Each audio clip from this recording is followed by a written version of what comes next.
बहुत बहुत स्वागत है ऑनलाइन और यूट्यूब पर जो सभी विद्यार्थी कक्षा का लाभ ले रहे हैं, उन सभी का बहुत बहुत स्वागत है। एनवायरनमेंट की हमारी क्लास चल रही है, 9th क्लास है। आज हम एनवायरमेंटल इश्यूज पढ़ रहे हैं।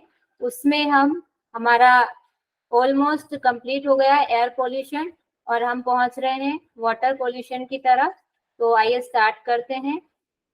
स्लाइड शो हो रही है, प्रेजेंट हो रही है slide. Yes ma'am. Okay, thank you. कल हमने क्या पढ़ा था, एक क्विक रिवीजन उसका हम कर लेते हैं। हमने एक ये कंपोजिशन देखा था, जो एयर में पॉल्यूटेंट है, कौन सा पॉल्यूटेंट कितनी मात्रा में, कौन सा प्रदूषक कितनी मात्रा में वातावरण में या एटमॉस्फेयर में है, ये हमने देखा था। और ये मैंने होमवर्क दिया था आपको टेबल फॉर्म में इसको लेके आना था। उसके लिए मैं आपको फोर्स नहीं कर रही हूँ अभी कि दिखाइए, क्योंकि जैसा कि क्लास का थोड़ा सा ऐसा हो गया है, तो हो सकता है आपको समय ना मिला हो। इसको लेकिन माइंड में रखिए, ये करना है। ये इसलिए नहीं करना है कि भाई होमवर्क चेक होगा, ये इसलिए करना है कि एग्जाम में क्वेश्चन आएंगे तो हमसे बनेंगे। और क्या देखा था हमने, ये राष्ट्रीय वायु गुणवत्ता सूचकांक देखा था, नेशनल एयर क्वालिटी इंडेक्स। इसमें 6 नाम दिए गए थे, 0 से 50 है तो अच्छी है। एक वायु की जो क्वालिटी होती है उसको 6 नाम देकर अलग अलग डिवाइड कर दिया। 0 से 50 है तो अच्छी, 51 से 100 है तो सामान्य रूप से प्रदूषित, और उसके बाद खराब तक, यहाँ से यहाँ तक बहुत खराब, ऐसे करके इनको 6 नाम दे दिए गए।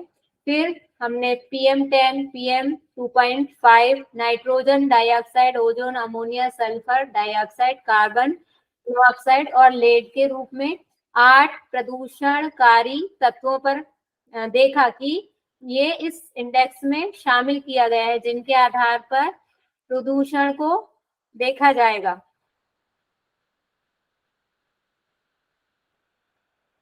चेंज नहीं हुआ कलर। एक हमने ये देखा था सफर क्या है, भारत में वायु गुणवत्ता की जांच करने वाली पहली एक मोबाइल ऐप है। आपको तो इसका सीधा बस ऐसा याद रखना है, सफर एक मोबाइल ऐप है। किस लिए है? एयर क्वालिटी को जांचने के लिए। और इसका फुल फॉर्म पता होना चाहिए, system of air quality and water forecasting and research. किसने बनाया है? Indian institute of tropical metrology Pune द्वारा ये तैयार किया गया है। यह एप्लीकेशन उपयोग करने वाले को रंग कोडित प्रणाली के माध्यम से, मतलब इसमें रंग कोड, कलर कोड के थ्रू ये बताएगा कि जो क्वालिटी है वो क्या है उसकी, एयर की। ये हमने कल पढ़ा था यहाँ तक। उसके आगे हम आज बढ़ते हैं। एक चीज और है इसमें, राष्ट्रीय वायु गुणवत्ता निगरानी कार्यक्रम, national air quality monitoring program, इसका शॉर्ट फॉर्म है NPMP। अब भारत में केंद्रीय प्रदूषण नियंत्रण बोर्ड द्वारा 28 राज्यों एवं 7 केंद्र शासित प्रदेशों में, यूनियन टेरिटरीज जो होते हैं जैसे दिल्ली है, में 344 शहरों के 793 संचालन स्टेशन शामिल है। संचालन स्टेशन मतलब जैसे आपका गैस का होता है ना, गैस एजेंसीज होती है जहाँ से आप रिफिल हमेशा कर लेते हैं, अपना सिलेंडर ले लेते हैं। ऐसे ही यहाँ हर जगह जगह स्टेशंस बना दिए गए जहाँ से ये पूरा चलेगी, पूरी गतिविधि या निगरानी का जो कार्यक्रम है वो सब यहाँ से स्टेशन से चलता रहेगा। फिर भारत में NPMP के दायित्व क्या क्या हैं, क्या क्या रिस्पॉन्सिबिलिटीज हैं इंडिया में इनकी? भारत में व्यापक वायु गुणवत्ता की स्थिति एवं प्रवृत्ति के संबंध में निर्णय लेना। यहाँ पर व्यापक शब्द का अर्थ है कॉम्प्रिहेंसिव, और एयर क्वालिटी जो है उसकी स्थिति देखना कैसी है, अच्छी है या नहीं है, ज्यादा बड़े लेवल पे। व्यापक का मतलब बहुत बड़े लेवल पे भी होता है, कॉम्प्रिहेंसिव भी होता है। स्थिति एवं प्रवृत्ति के संबंध में निर्णय, प्रवृत्ति मतलब कि अगर अच्छी है तो हमेशा बनी हुई है कि नहीं है, चेंज तो नहीं हो रहा, वैसी ही लगातार बन रही हुई है या कभी कम हो जाती है गुणवत्ता, कभी ज्यादा हो जाती है, ऐसा तो नहीं है। फिर राष्ट्रीय व्यापक वायु गुणवत्ता मापदंड का अनुपालन सुनिश्चित करना, कि जो एक उन्होंने क्राइटेरिया दिया है उसको फॉलो किया जा रहा है या नहीं किया जा रहा है। फिर वातावरण को स्वच्छ करने के प्राकृतिक प्रक्रम को समझना एवं निवारक तथा सुधारात्मक कदम उठाना। अभी कोरोना में सबको बहुत अच्छे से समझ में आ गया होगा। सब लगभग 2 साल तक, 2 वर्षों तक घरों में कैद रहे और हमने देखा कि वातावरण में कैसे चेंज आया। आसमान स्वच्छ दिखाई देने लगा, काला धुआं हमें नजर नहीं आया, क्योंकि वाहनों का भी चलना लगभग बंद हो गया था। केवल बहुत आवश्यक वाहन हमको दिखाई देते थे। और जो नदी, जल, तालाब हैं उनमें भी, क्योंकि कारखाने भी सभी लगभग बंद हो गए थे, ऐसे वाले जो बहुत ही जरूरी है फीडबैक के लिए, खाने के पोषण के लिए, वह कारखाने चल रहे थे। बाकी दूसरे कारखानों को ऐसी अनुमति नहीं थी, तो वैसा वाला प्रदूषण भी बचा, उससे भी बचत हुई। तो हमने देखा प्रकृति में हमको फिर से कुछ स्पीसीज जो समाप्त हो रही थी वो नजर आने लगी। स्वच्छ हमको आसमान दिखाई देने लगा, जो हमेशा हमें एक धुंध सी छाई दिखाई देती है, वो छट गई बहुत। तो ये तो हमको नेचर ने करके दिया, हमको खुद को प्रयास करने पड़ेंगे कि ये जो है साइकिल वो बनी रहे अपने आप। हम अगर कुछ ऐसा कर रहे हैं कि प्रदूषण हमारी वजह से हो रहा है, तो हम स्वच्छता का भी प्रयास करें। 4 पेड़ हम काटते हैं तो हमें 8 पेड़ लगाने चाहिए। नेक्स्ट है एनपीएमपी, 4 प्रदूषक पर नियमित निगरानी रखता है। ये जो हमने पढ़ा है, ये क्या काम करता है, कितने लोगों पर नियंत्रण करता है, निगरानी, नजर रखता है कि जैसे नजर रखने का काम क्या हो रहा है। कुछ लोगों को काम बांट दिए जाते हैं कि आपका काम है केवल लिंक शेयर करना है, आपका काम है कि वीडियो को अपलोड करना है, ऐसे करके उसी पर निगरानी रखेंगे। या किसी का पर्टिकुलर काम है कि कौन बच्चा रेगुलर आ रहा है, नहीं आ रहा है, निगरानी रखना। तो यहाँ ये 4 ऐसे बच्चे हैं जिन पर निगरानी रखी जानी है। ये बिगड़े हुए बच्चे हैं, SO2, NO2, SPM और RSPM या PM10। ये SPM में S का क्या मतलब है, हमने स्टार्टिंग में पढ़ा था, किसी को ध्यान है? किसी को पता है, याद है कुछ, कि सब डिफ्यूज हो गए हैं ज्यादा पढ़ के? नहीं है याद किसी को भी। PM मतलब याद है? PM का क्या मतलब है? PM का मतलब ही बता दीजिए, कल ही पढ़ाया था। पार्टिकुलेटर मैटर। Very good. उसमें S का मतलब है सस्पेंडेड, कल बताया था, निलंबित या सस्पेंडेड, लटका हुआ मामला। तो S का मतलब यहाँ पे सस्पेंडेड है। ये चारों पे ये निगरानी रखता है। ये हमको सिर्फ ये याद रखना है कि ये किस किस पे ऐसा क्वेश्चन आएगा। ये 4 ऑप्शन दे सकते हैं या ये 3 दे देंगे, इनमें से कौन सा है कौन सा नहीं है, कूट की सहायता से भी आपसे पूछे जा सकते हैं कि इनमें से 3 है, 2 है, 1 है। तो ये चारों आपको याद रखना है। फिर इसके बाद है संशोधित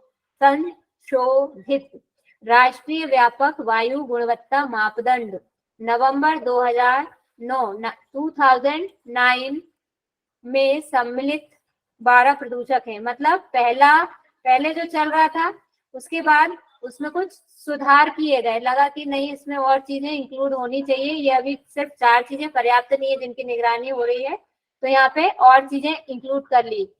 ये तो थी ही, इसमें PM 2.5 को भी ऐड कर लिया, ओजोन को ऐड कर लिया गया, लेड को ऐड कर लिया और CO को भी ऐड कर लिया। इसलिए यहाँ पे ये इनकी संख्या बढ़ गई। बाकी के कौन है? अमोनिया। वो जो हमने डायग्राम देखा था उसमें हमने जो परसेंटेज अलग अलग देखे थे किस किस के कितने हैं, वे सब हमको यहाँ पर दिखाई दे रहे हैं। आर्सेनिक है, बेंजीन है, निकेल है, ये सब केमिकल्स मतलब रसायन विज्ञान से जुड़ी हुई चीजें हैं। वैसे वहां की शब्दावलियां हैं ये। बेंजो अपायरीन, ये एकदम नया वर्ड है, इसको भी शामिल किया गया है। तो ये ऐसे करके 12 चीजें हो गई हैं, 12 प्रदूषक हैं जो नए संशोधित जो राष्ट्रीय व्यापक गुणवत्ता वायु वायु गुणवत्ता मापदंड है उसमें इंक्लूड किया गया, और ये कब आया है संशोधन? 2009 में। नेक्स्ट, व्यापक पर्यावरणीय प्रदूषण सूचकांक, कॉम्प्रिहेंसिव एनवायरमेंटल पोल्यूशन इंडेक्स। इसमें सिर्फ इतना याद रखना है हमको कि ये कब आया कंसेप्ट। ये कंसेप्ट आया 2009-10 में। फिर हमारा ये कंप्लीट हो जाता है एयर पोल्यूशन। यहाँ पर इसमें एयर पोल्यूशन के प्रभाव में हम देख ही चुके हैं क्या क्या होता है, जहाँ प्रदूषक पढ़ा था हमने उसके साथ में। तो हमको जो हम फोर्थ टॉपिक है हमारा पोल्यूटेंट्स का क्या इफेक्ट होता है, उसमें वही सब चीजें आ जाएंगी। तो हमको वो फोर्थ यूनिट अलग से, फोर्थ टॉपिक अलग से नहीं पढ़ना पड़ेगा। अब हमारा हम स्टार्ट करते हैं अपना वाटर पोल्यूशन। ये पिक्चर हम पहले भी देख चुके हैं मेन स्लाइड में हमारे एनवायरमेंटल इश्यूज के। क्या हो रहा है, ये सीवेज का पानी पूरा आ रहा है जो मुख्य जल स्रोत में मिल रहा है, नदी में, ये जो भी जलाशय है ये, इसमें जाकर ये सीवेज का पानी मिल रहा है और इसको क्या कर रहा है, प्रदूषित कर रहा है, गंदा कर रहा है, अस्वच्छ कर रहा है। स्वच्छ जल को अस्वच्छ कर रहा है, निर्मल जल को मलित कर रहा है, मलयुक्त कर रहा है। ये तो सीवेज का पानी आया उससे ये मिला है। और ये क्या हो रहा है, जो हम घरों का और अपने जितने भी वेन्यू होते हैं, अपने ऑफिस का या कारखानों का, सबका ये ढेर हम जो लगा दे रहे हैं यहाँ पर, इसका भी क्या हो रहा है, इसके कारण भी ये जल प्रदूषित हो रहा है। पॉलीथीन, अभी गणेश जी बैठे थे, दुर्गा माता जी बैठी थी, अलग अलग त्योहार पे घरों में पूजन पाठ, चौमासा चतुर्मास जिसको बोलते हैं, 4 महीने विष्णु जी सोते हैं, शंकर जी कमान संभालते हैं। हाँ, मतलब राष्ट्रपति शासन जो लग जाता है तो उसमें नाना प्रकार की पूजन पाठ होती है और उसमें बहुत सारी विसर्जन सामग्रियां निकलती हैं। तो हम क्या मूर्खता करते हैं कि विसर्जन सामग्रियों को पहले तो हम पॉलीथीन में रखते हैं, वहां तक ठीक है, लेकिन हम जब उनको विसर्जित करने जाते हैं तो पॉलीथीन सहित डाल देते हैं। ये हमारी मतलब पढ़े लिखे होने के बाद भी हमने देखा है कि ऐसा काम किया जाता है। कायदे से ये डिकम्पोजेबल और नॉन डिकम्पोजेबल चीजों को अलग करके, जो गल जाती हैं, सड़ जाती हैं, उनको हम पानी में डाल सकते हैं, वो नुकसान नहीं करेगी किसी भी तरह का। लेकिन हम सभी चीजों को डाल देते हैं, उसमें हमारा रोली भी होती है, बॉर्डर, गुलाल और जाने क्या क्या होता है। तो ये सब चीजें कहीं ना कहीं फिर नुकसान करती है, वहां के जो जीव जंतु हैं उनको हानि पहुंचाती है। डेफिनेशन क्या है, डेफिनेशन है जल के भौतिक, रासायनिक एवं जैविक अभिलक्षणों में प्राकृतिक एवं मानव जनित प्रक्रियाओं द्वारा होने वाला ऐसा अवनयन जिससे कि वह मानव एवं अन्य जैविक समुदायों के लिए अनुपयोगी हो जाता है, जल प्रदूषण कहलाता है। सब में आप एक कॉमन चीज याद रखिए, चाहे जल प्रदूषण हो या वायु प्रदूषण हो या भौतिक प्रदूषण हो, उसमें क्या करना है हमको, जो भी है, जैसे यहाँ पे जल है तो इसके भौतिक, रासायनिक और जैविक means physical, chemical and biological या बायोटिक जो कंपोनेंट होते हैं या उनके जो कंडीशंस होते हैं, कैरेक्टरिस्टिक्स होते हैं, उनमें किसी भी तरह का चेंज किसी भी कारण से आ रहा है, किसी भी पॉल्यूटेंट की वजह से आ रहा है, तो उसी को डेफिनेशन कह दिया जाता है उसके प्रदूषण की, जल के प्रदूषण की यही डेफिनेशन हो जाएगी कि उसके फिजिकल, केमिकल और बायोटिक या फिर बायोलॉजिकल, उसकी जो कंडीशंस हैं, नॉर्मल कंडीशंस है, उसमें एबनॉर्मलिटी आ जाए, आप उसको हर जगह अप्लाई कर सकते हैं इसी डेफिनेशन को। बस यहाँ पे जल की जगह वायु हो जाएगा, वायु की जगह आप ध्वनि हो जाएगी। ध्वनि में ये चीज इतनी नहीं आएगी क्योंकि भौतिक और रासायनिक तो ठीक है, लेकिन जैविक में नहीं आएगा क्योंकि पॉल्यूशन, ध्वनि क्या है, ध्वनि में कोई चीज मिल नहीं रही है ऐसे।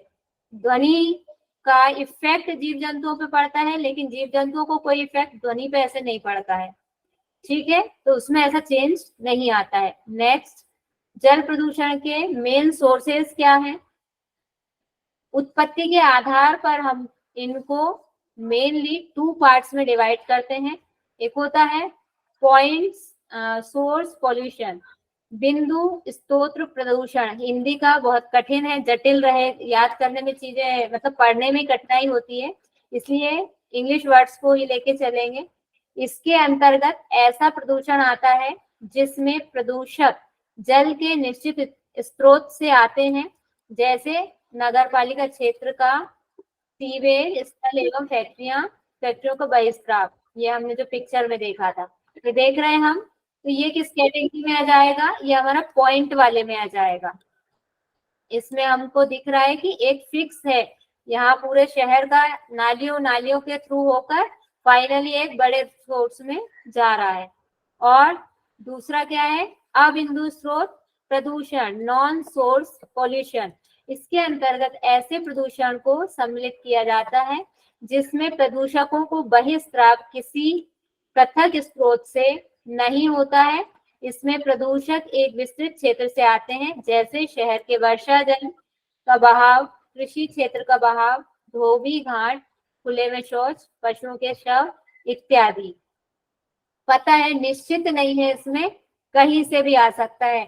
बाढ़ आ गई तो शहरों में क्या होता है? नालियां होती हैं पक्की पक्की, कच्ची मिट्टी का बहुत अभाव होता है, पॉलीथीन दबी होती है, पॉलीथीन की वजह से भी बहुत ज्यादा जगह जगह प्रदूषण होता है, उसमें मिट्टी में पानी नहीं जा पाता। तो जैसे ही थोड़ी भी ज्यादा बारिश होती है, सब भयंकर रूप में बहना चालू हो जाती है सब चीजें।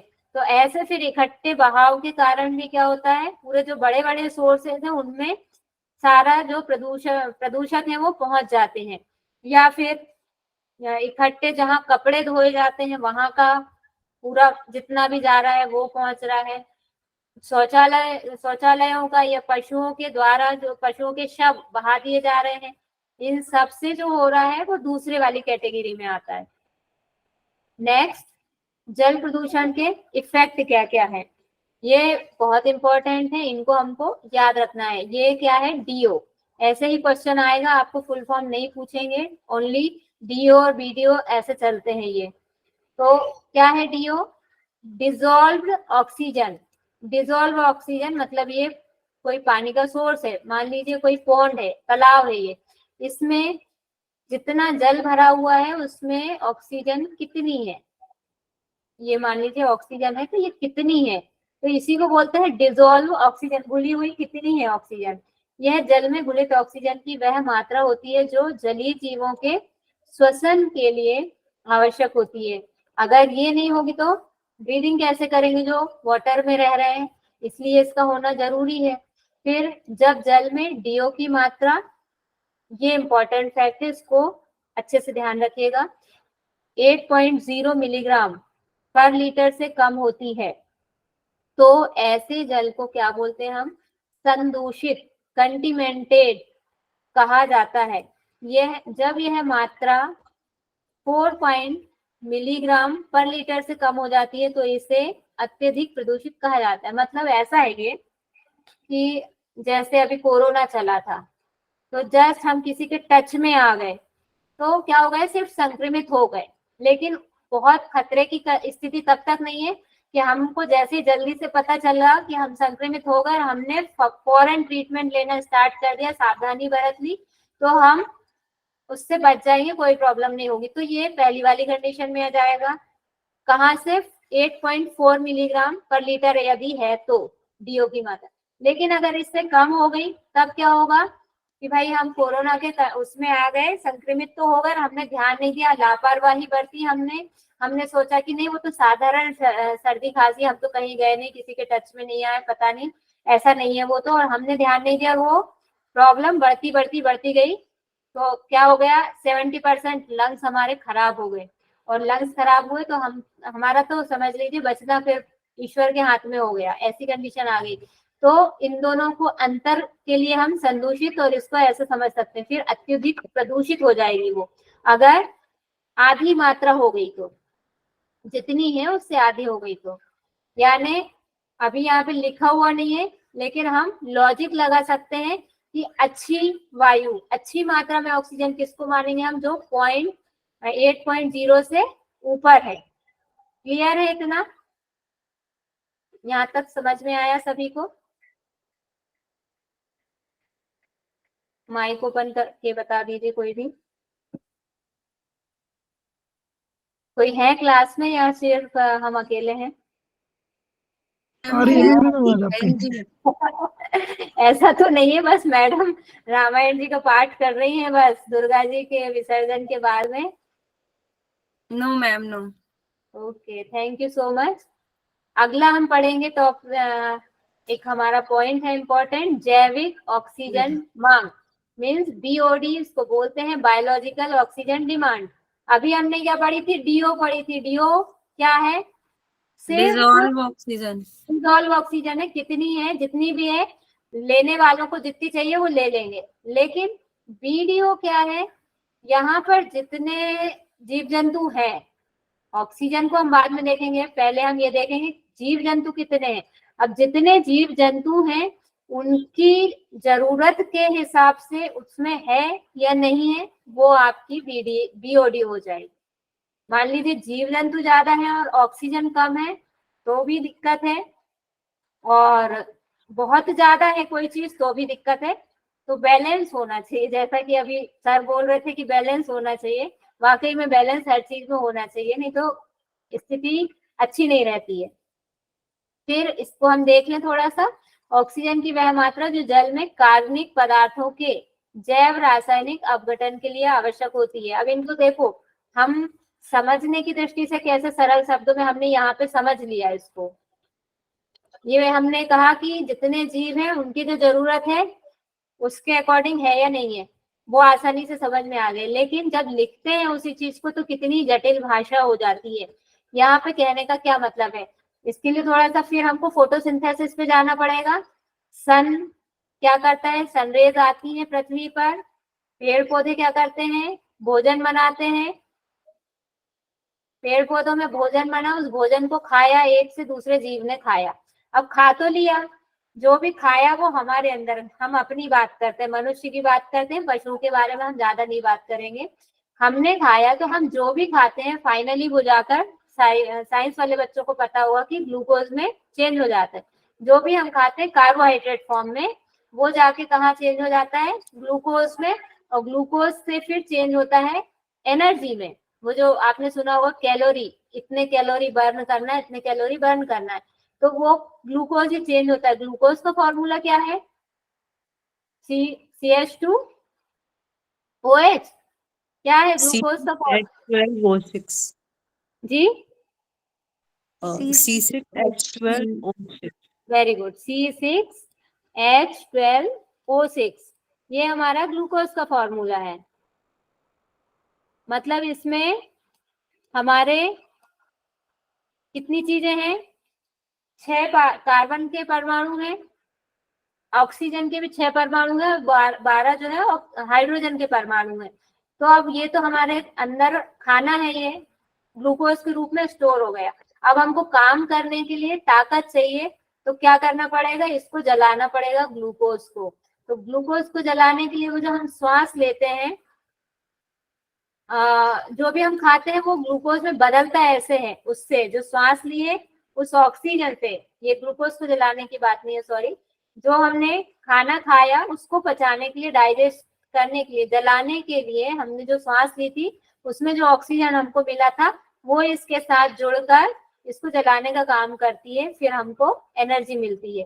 तो इसलिए जलाने के लिए ऑक्सीजन की जरूरत है। यहाँ पे इतना घुमा फिरा के उन्होंने ये बात कही है, हमने जो यहाँ सरल शब्दों में बात कह दी थी। क्लियर है, ये चीज समझ में आई? Yes ma'am. ओके, तो आगे बढ़े। इसमें ये लिखा है, जहां उच्च बीओडी है वहां डीओ निम्न होगा। जल प्रदूषण की मात्रा बीओडी के माध्यम से मापा जाता है। जल प्रदूषण की मात्रा को बीओडी के मात्रा, मतलब हम अगर हमको बताना है कि जल कितना प्रदूषित है या कितना नहीं है प्रदूषित, तो इसके लिए हम इसका यूज करते हैं बीओडी का, कि बायोलॉजिकल ऑक्सीजन डिमांड कितनी है उस जल की। फिर परंतु बीओडी के माध्यम से केवल जैव अपघटन का पता चलता है, साथ ही बहुत लंबी प्रक्रिया है, इसलिए बीओडी को प्रदूषण मापन में इसका इस्तेमाल हम नहीं करते हैं या नाम मात्र, क्योंकि है चीज तो है, वो बनाई गई थी, तो कहीं ना कहीं कहते हैं ना, नई मामा से काना मामा अच्छा कोई नहीं है, तो जो है उसी का यूज कर लें। लेकिन प्राय इसको अवॉइड किया जाता है क्योंकि बहुत टाइम लगता है इसमें। अब हमारा थर्ड है सीओडी, केमिकल ऑक्सीजन डिमांड, रासायनिक ऑक्सीजन मांग। जल में ऑक्सीजन की वह मात्रा जो उपस्थित कुल कार्बनिक पदार्थों के ऑक्सीकरण के लिए आवश्यक होती है।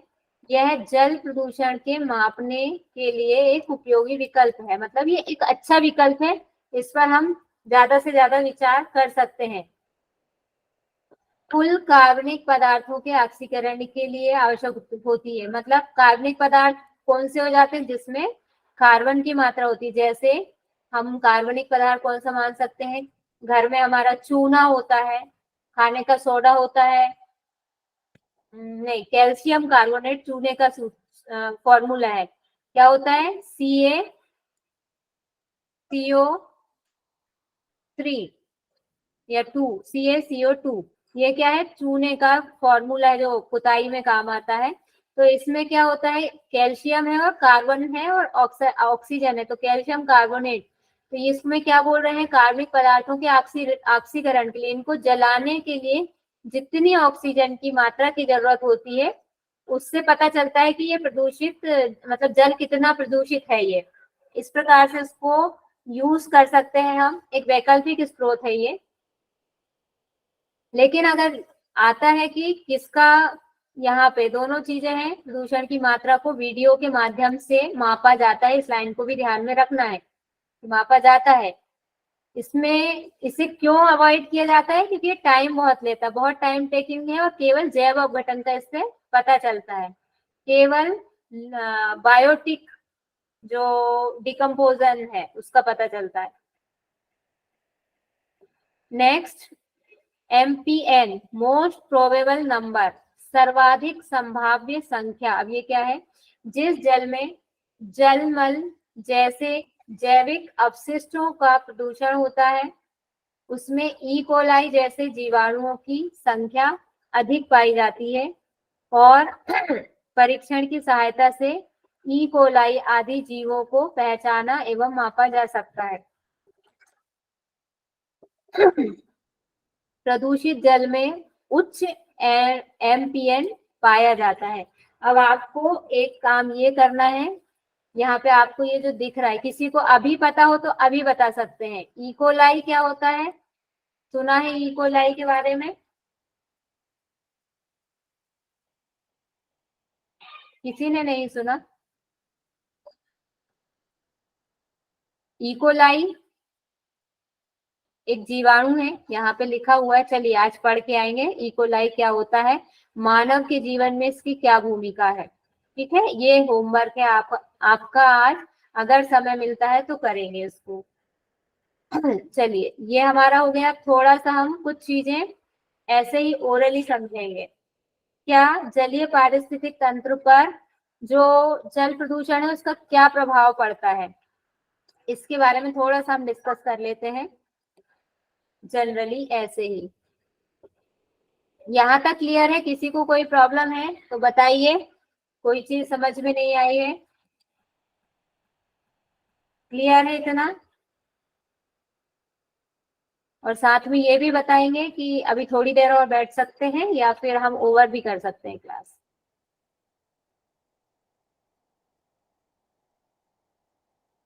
गौरव जी, मतलब क्या बोलना चाह रहे हैं आप हम सब से, बैठ सकते हैं या फिर ओवर कर दें?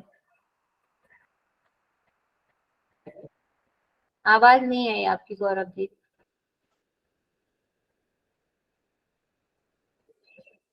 चलिए, थोड़ा सा हम कुछ 2-3 चीजें हैं उसके बारे में हम डिस्कस कर लेते हैं। जैसे प्रदूषित पदार्थों के आधिक्य के कारण जल में घुली हुई, मतलब क्या प्रभाव जो पड़ रहा है उसके बारे में थोड़ा सा डिस्कस कर रहे हैं।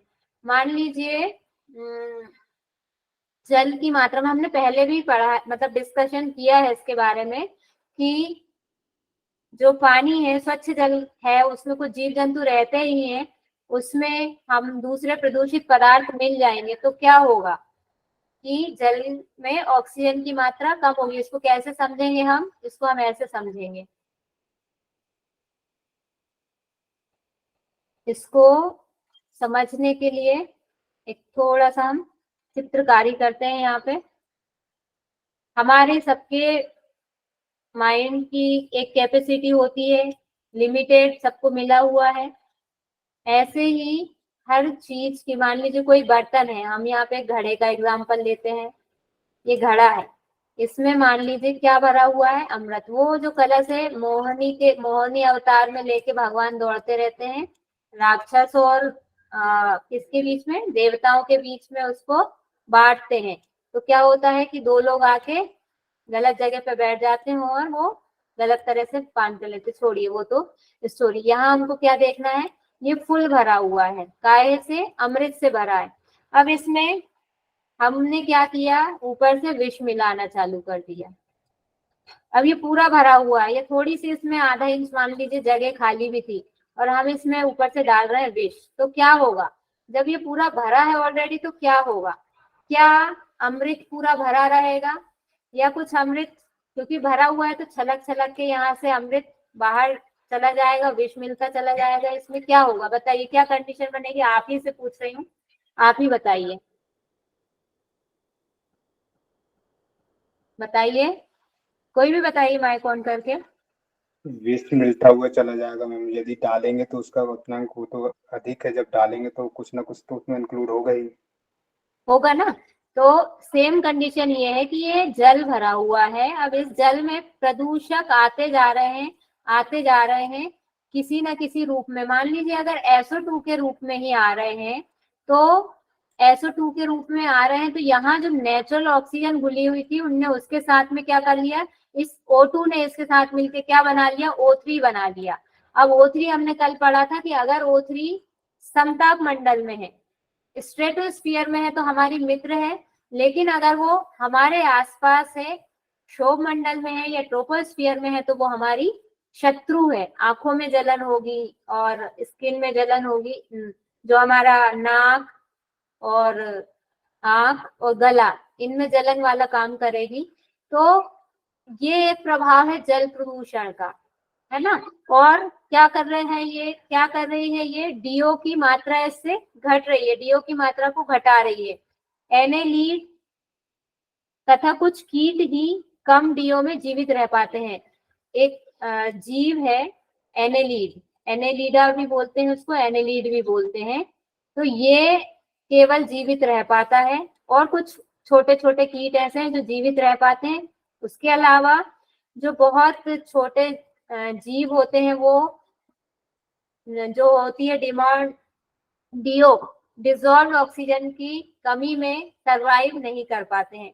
एक प्रभाव क्या होता है? जैवनाशक अगर उसमें मिल जाते हैं, जैसे क्लोरीनेटेड बाइफिनाइल्स या भारी धातुएं जैसे पारा, सीसा, कल हमने पढ़े थे इनके नाम, कैडमियम, तांबा, चांदी आदि जीवों की विभिन्न प्रजातियों को सीधे नष्ट कर देते हैं। अब आपको लग रहा होगा तांबा तो बहुत शुद्ध धातु होती है, लेकिन हम ये भी देखते हैं कि हर चीज अगर बैलेंस में है, एक लिमिट में है, तो अच्छी है। अति किसी चीज की अच्छी नहीं होती है। तो अगर ज्यादा मात्रा में है तो, और तांबा अकेला है तो भी नहीं, तांबे दूसरी चीजें भी तो मिल रही है। तांबा किस किस के साथ रिएक्शन करके, केमिस्ट्री में तो हम ये देखते हैं कि एक चीज दूसरे चीज के साथ मिलके कुछ नया बना लेती है। लोग नए नए पॉइजन बना लेते हैं, जहर बना लेते हैं, और नई नई चीजें ऐसे ही रिएक्शन करके बना लेते हैं। तो अगर तांबा है वहां पर धातु के रूप में, वो किसी ना किसी के साथ कोई रिएक्शन करके प्रदूषित कर देगा जल को। तो इस प्रकार से वहां पे जो एक पूरा एक कहना चाहिए इकोसिस्टम है, वो पूरा खतरे में पहुंच जाता है। उच्च तापमान अगर है, बहुत ज्यादा टेम्परेचर है, तो भी क्या होता है? डीओ जो है वो घट जाती है, डीओ की मात्रा कम हो जाती है।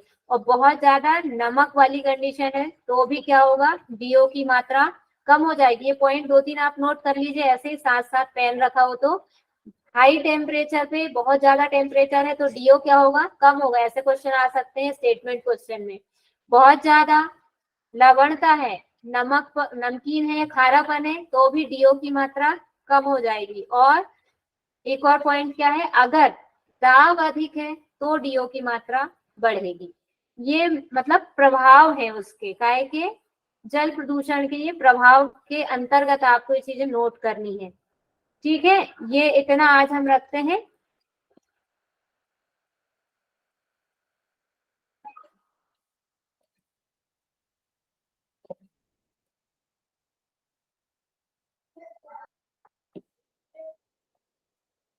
क्लियर है इतना सभी को?